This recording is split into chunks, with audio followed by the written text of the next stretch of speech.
Magandang araw mga kaibigan, kumusta po? Dito po muli ako at muli po ako magbabalik sa aking pagbablog. At papakita ko lang po sa inyo yung aking alaga ngayon na talong na dati napakahirap magpaganda rito, magpalaki.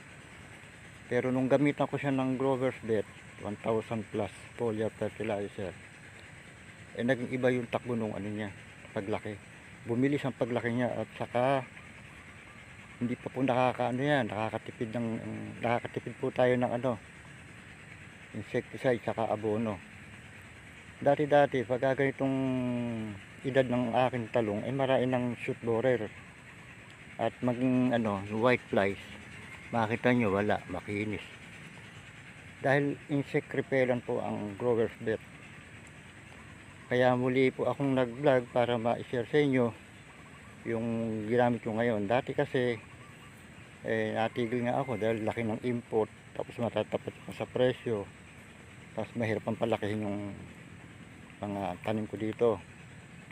Sa tulong nga po nitong aking bagong natuklas ang Grover's Bet, muli po akong nagkaroon ng kumpiyansang magtanim uli at maipakita ko rin sa inyo ang kanyang resulta. Ayan po, alagang Grover's Bet po yan.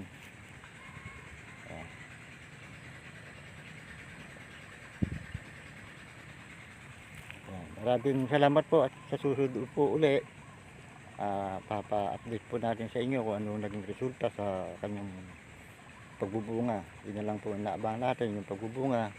Pero sa paglaki po, okay po siya.